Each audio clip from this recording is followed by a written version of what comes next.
Welcome to At the Bell with Derek Paparola. I have a very special guest today, two-time featherweight champion, two-time world champion, a good friend of mine. Let me get a round of applause for the Kevin Flashing Kelley. Wasn't it Flashing Kelley? It's Flushing Queens. I'm gonna let you slide. Flushing Flash from Queens. That's Flushing Queens. Flash. Mets, Shea Stadium, stuff like that. My man Kevin Kelley. Yo, man, Kev, man, I'm glad you came on here, sit down with me on the couch, man. Of course, I'm my glad man. you agreed that, man. We go back like new babies. You know what I'm saying? Man, we go way back. It was fun, man, having them get to know you, man. I felt like I met you, man. Even traveling from New Jersey to the Queens to go to your gym. I remember I was 16, 15, 16, catching the train all the way to Queens by myself to see you. That's crazy. You know that gym don't even exist no more? Inside Flushing Meadow Park? Yeah, Flushing Meadow Park. They closed that down. They made that like a storage unit now. You know, wow. I mean, we had a lot of fun trips and everything with the amateurs, man. Scandinavia, Norway, Denmark. We did a lot of things together, man. 88 squad. 88 squad.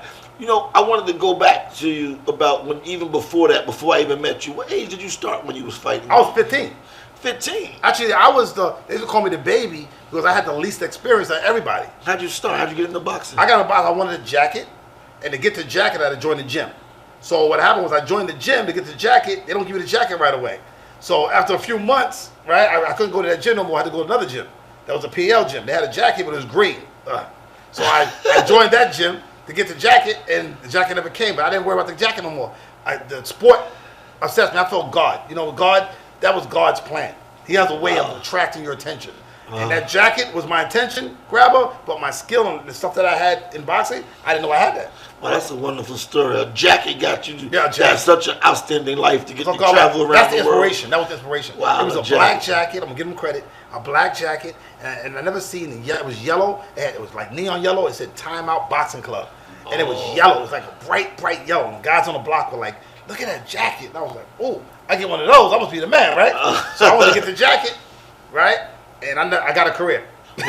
Just because of your story, I'm going to bring that up. We're going to try to get some jackets for our boxing team. The jackets. Get some jackets, and maybe that'll influence some other kids to get off the street. You know, that's a good idea. You know, I was amongst and got to watch and see a lot of your accomplishments, man, in the amateurs, man. You was an outstanding fighter, 119. I remember you was 119. You was like, like all over the Southpaw, and we had a lot of time we spent together in different countries and things, man. What's some of your accomplishments you did in the amateurs, man? In the amateurs, I Golden Gloves twice. I cost these 2 times. I won the Spanish Gloves once. I never fought after that. I was the 3-time Eastern Regional champion. So we all fought in the Eastern Regionals. I won Lake Placid. Qualifying, yeah. I fought Ray Oliveira 3 times. Wow.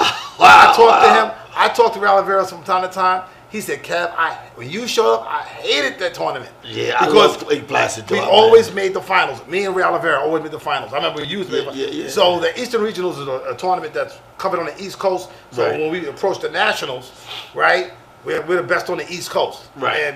And Poppy was always the 147, always the 147 welterweight. Yeah, I won it twice, 85 and 87 I won it. And both times I got the outstanding fighter of that. You know, of the middle class. Those are the days, like I said. Those are the days. Days have changed a little bit. You know, these days I don't think kids fight with the same rules. I think Roosevelt Sanders and Pat Nappy, who passed away. Roosevelt Sanders, I loved him. Ran the Colorado Springs Training Center, Olympic Training Center. So I always said, when you change the rules, you change the game. And what happened was the boxing rules, the standards are there of a jab and throwing combinations. And remember, we had to throw 300 punches around. So that's why guys don't punch today. So if you're looking for the reason why more fighting like professional fighters don't punch today, there's amateur and pros.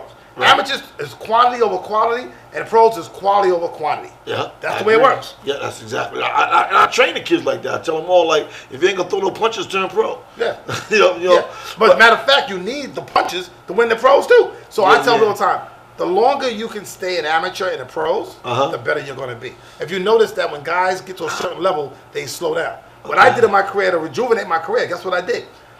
Wayne McCullough lives in Vegas. Okay. So he has a gym that's 10 by 10 in his garage. And you know, Wayne McCullough real small. Yeah, he throws 300 punches around, Wayne McCullough. Right? You need a gun for him, right? So I said to myself, what's missing? And I watched footage of me, and I watched the difference between when I was younger and I got older. When I was younger, I threw more punches. But when I was older, you start picking your punches. Not a good idea. So I said, okay, I got to go backwards. So I figured I spar Wayne McCullough, right? and used him for the latter part of my career. That's how I beat Humberto Soto and won another belt. Right. Because I sparred Wade McCullough. Because he got me on that rhythm of throwing punches. Being first. Yeah, being stop first, thinking. Yeah. Thinking fighters don't really win. Yeah. It's reaction. Boxing's a reaction sport. Yeah. It's reaction. It's almost like when you got the gum at the eye when you're checking out, right? And you react, oh, I see the gum. You grab it. You don't think about it. Right? Everything else in the store I thought about, right? Yeah. But the gum is sitting there when you're checking out, is a reaction. Yeah, wow, so you really explain that. But before let's jump, when you jump in the little gun for me, what year did you turn pro? Or how old were you when you turned professional? When I turned pro, I was 21, 1988. After the Olympics? After the trials, yeah. After the trials. I didn't feel the trials did me well. I fought Carl Daniels in the semifinals. And it seemed like they wanted Kelsey Banks to go. You know what I'm saying? They wanted Kelsey was good. Yeah. Kelsey kind of like, they had picked him early. Yeah, they picked him to go. So it was like, I don't want to get wrapped up in that nonsense. I just turned pro. And they wanted me to stay amateur to fight against Mexico. And I was like, nah, I'm turning pro. Yeah. And I just felt I would do better than pro. But I only had 75 amateur fights. Oh, wow. So I didn't have a lot of fights. So the thing was, but I had the experience. Because I had a great teacher. Phil Borgia was a great teacher. Yeah, I remember Phil. And so turning pro, and then I just figured I'd make it up in the pros. Yeah. Because I also had that same thing with Kenneth Gold. You know, they picked Kenneth Gold to already go to the Olympics. So, you know, out of the 4 times I fought him, I believe I beat him 2 out of the 4, but they gave him all 4 decisions.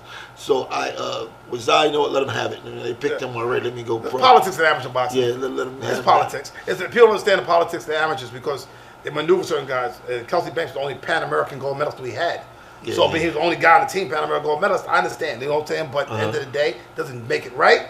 But at the end of the day, you know, I remember Ed Hobson had won the trials. Eddie Hobson, I remember that. But they sent Kelsey to the box off and went to send me as an alternative. And I was like, man, I ain't no alternative to the box office. Because I had boxed Kelsey. Kelsey, you know, at the time wasn't really doing that well. But I thought that they were going to use him anyway.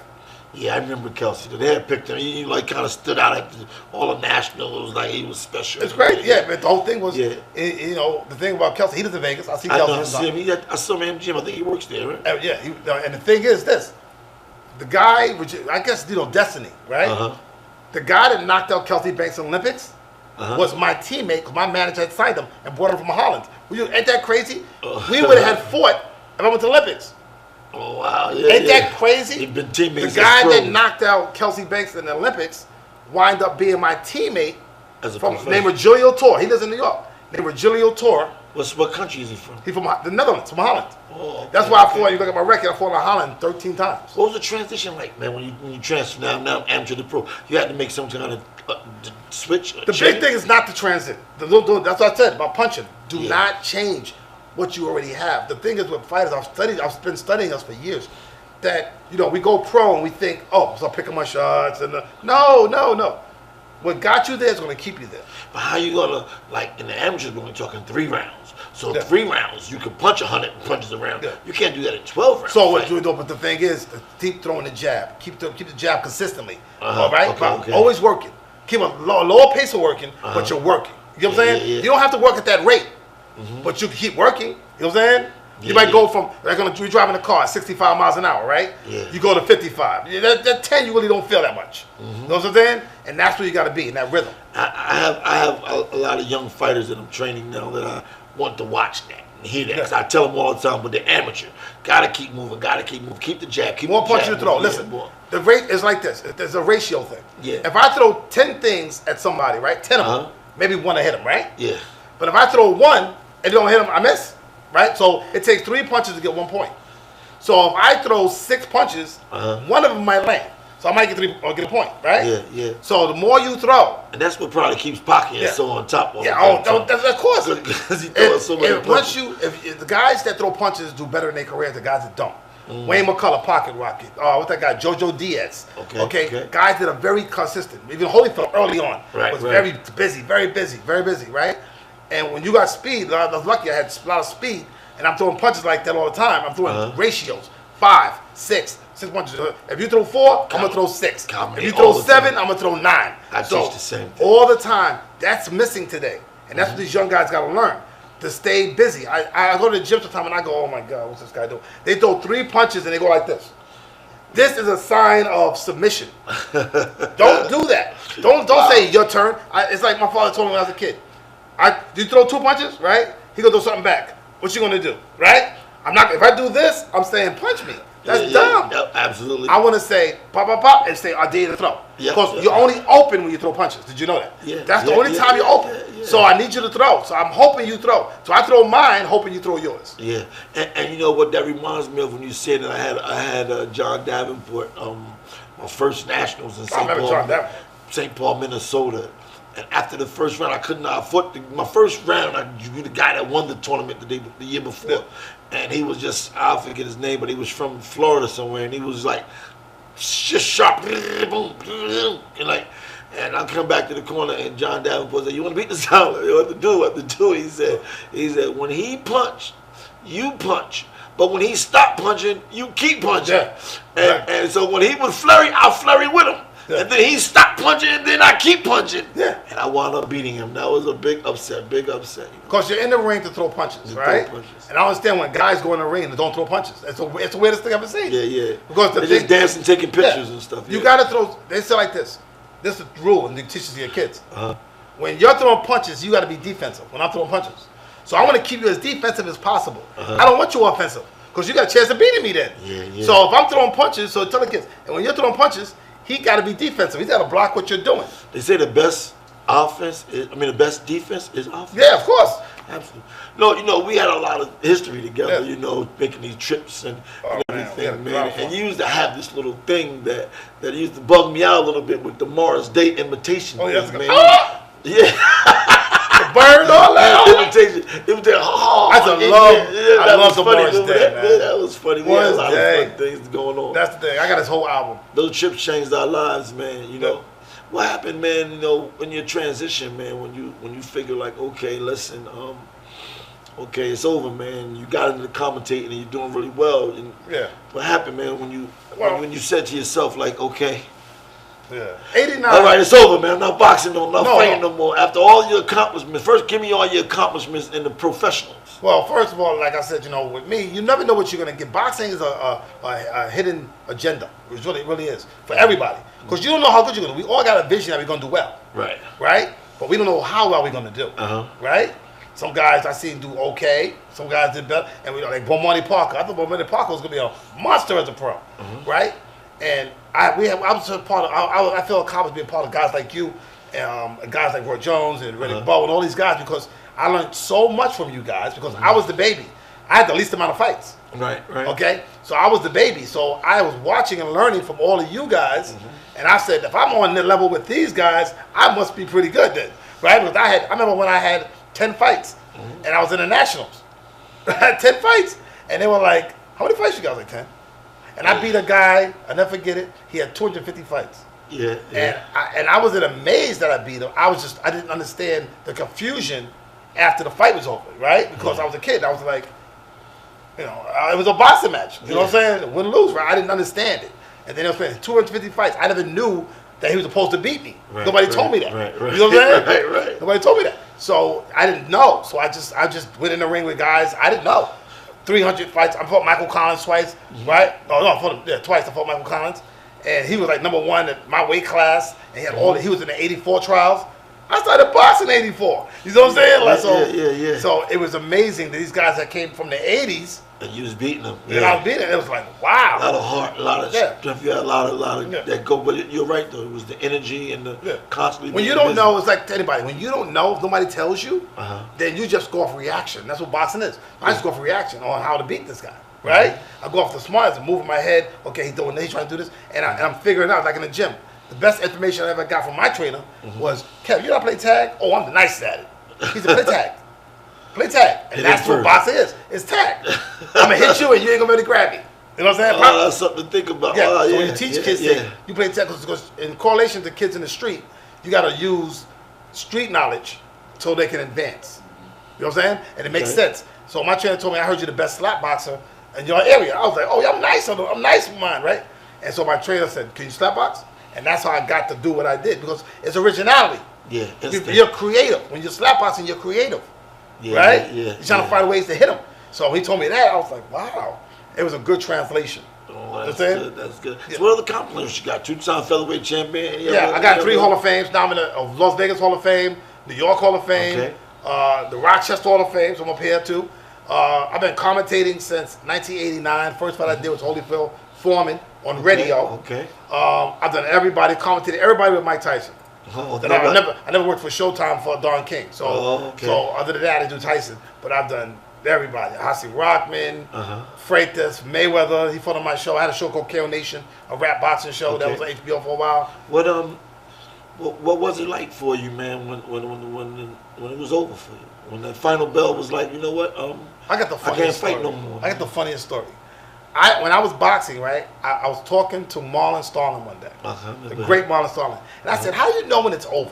It was that I was thinking it was over. I was still boxing. I was in the prime of my career, and he was like, "Well, one day you're not going to want to do it, right?" I said, "What you mean?" I could never imagine one day that I would never want to do this boxing, right? Because it was so much fun to me.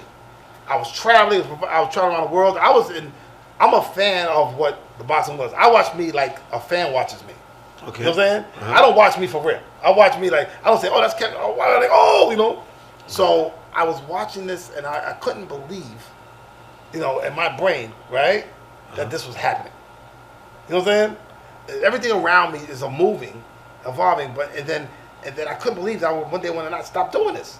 So he said to me, you're gonna one day you're gonna wake up in the morning, you're gonna say, I don't want to do it no more. That's how it happened. And that's how. Because what happened was I had a fight coming up. Because what happened with me was, with my career was harder than most lightweights' careers because I had to create something. You know what I'm saying? Because it's featherweight. I created the featherweight. The reason you see all these fighters fighting lightweight fighters fighting on HBO and on Showtime now, DAZN, all these networks. Because I'm the one. I was the prototype, but I didn't plan on being a prototype. It just happened to work out that way. So when I got on HBO, I was the lightest guy they had. Right? I put Julia Jones on, Tracy Patterson. I put Sugar Shane Mosley on. I know a lot of people. But the thing is, you know, it was such. I took that job on, and it was like, wow, right? So with me, it was the matter of putting lightweights on, and I had a new purpose. If you don't have a reason to box, then you don't box anymore. You see what I'm saying? So give it to me then. What was it like for you? Was it a negative thing or just? No, I just didn't want to do it. It's so you like, decided I didn't want to do it no more, and that was it? At 60 wins, 10 losses, I didn't want to do it. You know what I'm saying? It was like, it comes to a point, 42. Oh, you went a little longer. Yeah, because with me, it was like I was still with guys. My problem, my career was most of the time guys won't fight me. That was the biggest problem. Guys, I couldn't get fight. I didn't get a title shot till I was 36-0. I was #1 in the world for 2 years, and I was the mandatory for the IBF, BC, BA, and I couldn't get a title shot. So with me, I was gonna quit then. I was actually gonna quit. You would have never saw me.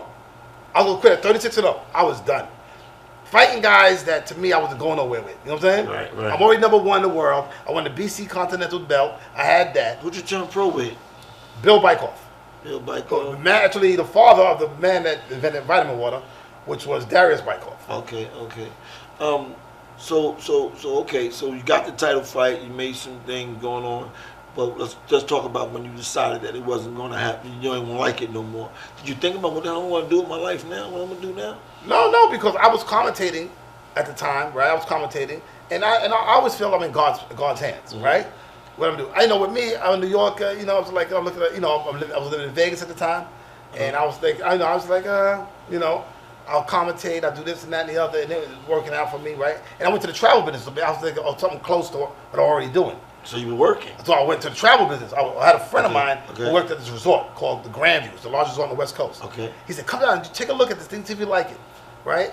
Because everybody's doing open the gym. I don't want to do the basic thing everybody expects me to do. Right? I've never been that way. Open the gym like everybody said, open the gym. Okay, you go open the gym, train people. I want to train kids. I want kids to understand the information from the past and be current with it. Right. But I'd rather commentate. I feel that I look at broadcasting like, the story's not being told to these fighters. It's not being told. Okay.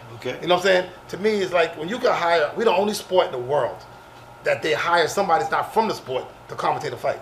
That's crazy. Somebody that's crazy. You're going to hire actors.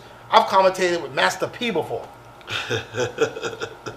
Well, that's good. It's good to have some commentating. A lot of that is coming up now, though. Since you probably was part of the start of it, but it's a lot now, though. You get a lot of fighters on. They're doing pretty good. Shocking. I've done Roy's fight. Roy actually got the idea kind of from me because I was commentating a fight in Pensacola. He's fighting Pensacola. Okay. And he saw me. He was like, And I was doing it so long. I did it my whole boxing career.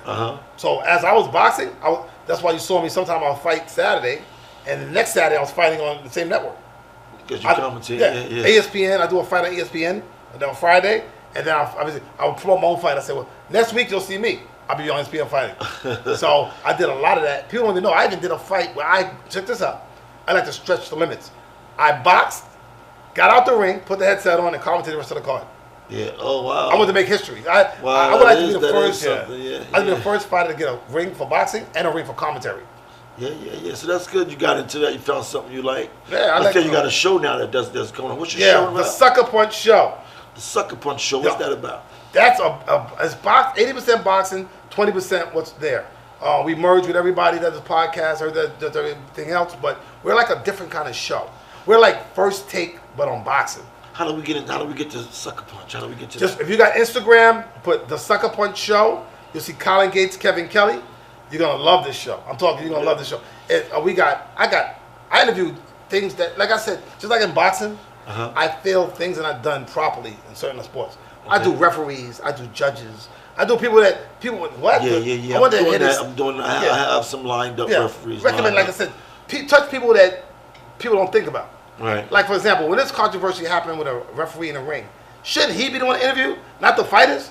He called it, right? Oh, wow. Find out what did you say? Was thinking. What went on, right? That's the information. I got Stitch Duran, Joe Cortez. Okay. We even got a comedian do our commercial, Russell Peters. Wow. The great Russell Peters. That's funny. I do have 2 lined up scheduled to come on my show. Yeah. I have Tony Weeks and Harvey Dock scheduled to come on my show pretty soon. Yeah, that's exciting stuff. It's gonna be good. That's good, man, that you got, found something after boxing that you initially going into with the commentating and everything. So it sounds like you're happy you found another love. But also love I got too is getting around the world. I learned more from traveling than any book I ever read. So you guys go to sharelife.vacations, right? Sharelife.vacations and look it up. It's a vacation website to go around the world. I work for that company, really good. I enjoy it. I own the product myself. It's really, really good. It's not timeshare. That timeshare thing, that's not that. It's not that. It's called sharelife.vacations. Take a look at it. You'll love it.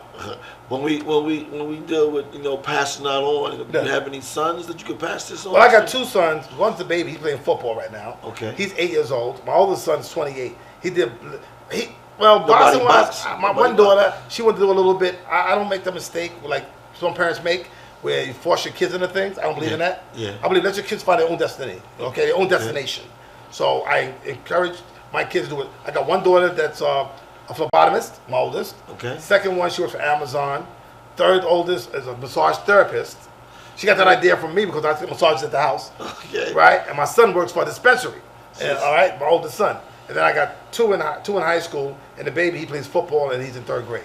Well, you got a lot of kids, man. What's 7. going on with you, 7, man? my favorite number. And also, guess what? 7 trained in Flushing, Queens. Flushing is the last stop. So, ain't that crazy? Yeah, you crazy. 777. There you go. It's biblical, baby. It's biblical. It's biblical, man. Well, listen, before you go, man, I always put it out there, man. If you had to give something or say something to a little young Kevin Kelley, what would you say about yourself? Well, say it to yourself. Well, what would you give to these young fighters coming up here now that's coming out of the amateurs, getting ready to go pro? Or what would you do about them? First thing I would say, God first. Of course, God first. And I would say, just let your passion take over in the boxing game that you have, right? And let it lead you. Don't force it. Not try to push it. Don't push it. Just go to the gym every day, train hard, get the work in. It's very easy. It's not the destination, it's the journey. Okay? Don't worry about the titles and all. Don't worry about all that nonsense. Okay. I talked to even Eli's on the car. Experience. Yeah. Don't worry. Enjoy the ride. I enjoyed the amateurs. Like we were talking about the amateurs. I enjoyed the ride. Right. I wasn't thinking about world titles and money and all. No. I was enjoying the idea. I was getting out of my city and I was having fun. I had more fun. I didn't go to senior prom. I didn't go to senior weekend. It didn't matter to me. Don't believe the stigma out there that you have to do this or you have to do that. You don't. I lived my life. I was the only child. I was only me. I have no brothers, no sisters. Okay. So y'all like my brothers. So when I went away to other places, I had great fun with these guys. I was young, 17 years old, 18 years old. We had fun. right? Yeah, it really was something when you talk about those trips and everything. I remember in Camp Lejeune when Reddick Bowe was always like a big bully to all of us and shit. Jumped in your bed and shit, grabbed me. You're too sweet help, and I had to jump on, grab big Reddick Bowe we had to jump his ass. Those are the days, man. We had a lot of fun. Yeah, man. Reddick Bowe, David Villard chasing him with a knife. Little David Villard was this big. He was like 4'11". He would chase Reddick Bowe with a knife. Amazing. Yeah, we had some fun with them trips and everything. Camp Lejeune was fun, man. We kind of snuck out and everything when we snuck out, and then I'm the only one that kind of put clothes in the bed, but the coach knew we had left. He just gave me a break and didn't send me back and everything, So, but we got Roy Jones Jr. was amateur with us. Michael Carbajal. We had a lot of good fighters. I tell you. That 88, like you said, the 88. Yeah. We could have made a movie. We could have made a movie, man. Yeah, recorded all that information. It's amazing. Yeah, it was a lot of outstanding fight. I remember so many people. I got the experience to get to know, man. And you was one of them, and I'm glad I got to know you. Before I let you go, I want to know what you think about some of the upcoming fights right now. Right now, we got Crawford. I think everybody said Crawford is the pound for pound best. To me, he is. Yes. You think he is? Yes, he is. What do you think him and Porter going to do? You think that's a good fight. Crawford's going to win either way. Okay. He just has too much information. Porter. You just caught him. Can you count Porter out like that? Just count him out? Well, you don't count him out because Porter, he's a durable fighter. Right. He's strong. He's got something. But the thing about boxing, you got to have ability. You know what I'm saying? And when it comes to ability, Crawford has that ability. He knows how to fight as well as he knows how to box. But that's what's missing with, like they said, they're missing with certain fighters. They don't know how to fight. See, when the bell rings, sometimes you got to fight to win a fight, right? Most times we boxing, but sometimes if you once in a blue moon, you'll get in a ring with a guy where you're gonna have to fight. And fighting is an emotional thing. It's like I tell the difference between a fight and a boxing match. A boxing match is calculated. Right. A fight is emotional. Wow. Right? That's the difference. It's a big difference. So when I'm gonna fight this guy, like when I fought Troy Dorsey, I had to fight Dorsey. Yeah. Right? That was a fight. That was like, okay, let's put the boxing up on the shelf right now. Let's go. Okay? Let's go. I ain't got the gun, but let's go. We're gonna do this right now, right? You can't teach that, I don't think. I think that you gotta be born like that. Boxers are made, fighters are born. Yeah. Fighters are born. That's the bottom line. You take a fighter, you teach him boxing. Right. I think you gotta know both. There is sometimes where I can't beat this guy, I gotta box him. Yeah. You gotta box. There's a time where you gotta say, I got to box this. I can't stand with him and fight him. I got to get on my bike and box this guy. Because like Phil told me. He's too strong. I hit Dorsey in the face, 4th round. I was like, okay, you know me. I'm young, 26-0. I said, listen, what I gotta do is knock this guy out. I'm used to that. Right? He said, okay, you're not gonna knock him out. So, You gotta fight. It's fight time. He said, he throws 5, he throws 6. He throws 7, he throws 8. He said, I'll punch him. That's the only way we're gonna win this fight. All right, and of course you don't second guess. He's like, I was trained to do it. So okay, let's go. So I just go back to the amateurs. Who do you think the greatest right now? Everybody think it's Canelo. They think it's pound for pound. Who do you think pound for pound the greatest right now? Bud Crawford. Bud Crawford, yeah. Canelo got a fight coming up. And I also like Usyk. Alexander Usyk. I think Alexander Usyk. I was telling everybody before he beat Joshua. I said my partner, the Tucker Punch show. Heavyweight. He beat Joshua. Yeah. Okay. Right. He got the BCA, the BCA, the BA, IBF, the BO, and Usyk is a very effective fighter. He's actually the second greatest cruiserweight in history behind Holyfield.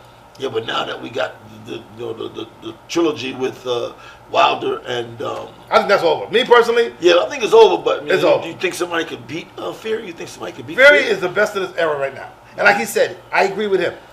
People always want to try to diminish other eras. I don't know why. Let's live in our moment. Right. People try to compare. Ask me about Willie Pep and Sandy Saddler. You want to fight? That was then. The rules were different. They had 3 ropes. They had lighter gloves. Everything was different. We trained different. Everything's different. It's like comparing NASCAR and football. Football had leather helmets. Who's better? Oh, come on, man. You know what I'm saying? I mean, that's a good way to put it. So let people have their era. I feel that they try to find somebody that can beat you. Right. Like they're always trying to knock you off the pedestal. And Fury says it. Let me have my era. Let me be the best of this era. Period. Yeah, my partner man, he always tell me, man. Let me be the best. These guys are just as good. Don't be always comparing the old ones to the new ones. Kobe Bryant, Michael Jordan. Allen Iverson. I'm like, come on, man. All these guys are good. I tell people all the time. I was training Ocho Cinco, right? For 5 years. on just getting conditioning, right? And I asked him, who's the best wide receiver? You know what he told me? He looked at me and said, we all are. We play for the NFL. That makes sense. They're the best in the world. They nobody pays somebody millions of dollars and you suck. Yeah. That doesn't make sense. Yeah, right? No, it makes sense. Any given Sunday. It's hard to compare, the times and the fighters in there. You're right. And I like when they use that football with the different helmets. And it says you're right. And that's a different way for me to look at it. I got to be careful about that. Yeah, because look, if you play NFL, you're a boxer, you're a car racer, you're the best. You made it. You made it. Yeah. Right? So we got, what about Canelo? Canelo got a fight coming up this month, right? Canelo got a fight coming up with Kelley Plant. Yeah. What do you think about that? Plant's an unknown commodity fighting Canelo, right? Plant really, the question mark is who is Canelo, Plant's fought to get to the position he's in. I love his story. That I love. What's his story? About his daughter dying and all that. That's what made him a champion. Okay. You need something in you that gives you a reason why. Oh, wow. You know what I'm saying? Yeah. And it's a great story. His daughter was died and everything. It was an amazing story. So they need to show that more so people get to love him for who he is as a person. You know what I'm saying? Because, we all love fighters like Tyson. You love the story. You love the Mike Tyson story. We all feel like we're the underdog. Yeah. We always feel like, everybody feels like they're the underdog. At one point in your life, you're the underdog. And you know what I'm saying? And that's why people love you. They love the backstory of you. Yeah. Okay? What you do in the ring is one thing, but they love the backstory. That's the way to put it. Nicholas, I really want to thank you, man. I really had a great time coming up here. I Of course appreciate you I sitting down with me, man. It was Of course, good my seeing man. you again. He my man 50 grand. We go back like baby bottles.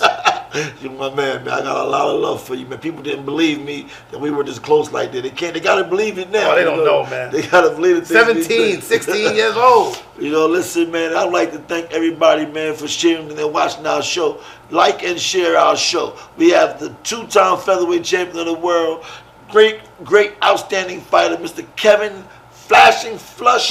No, you messing it up. Flushing Flash. I got his back though. I do TV too. My man. Flushing Flash. That's Kevin Kelley, y'all, my man. Peace. We out. Love you, man. That was awesome.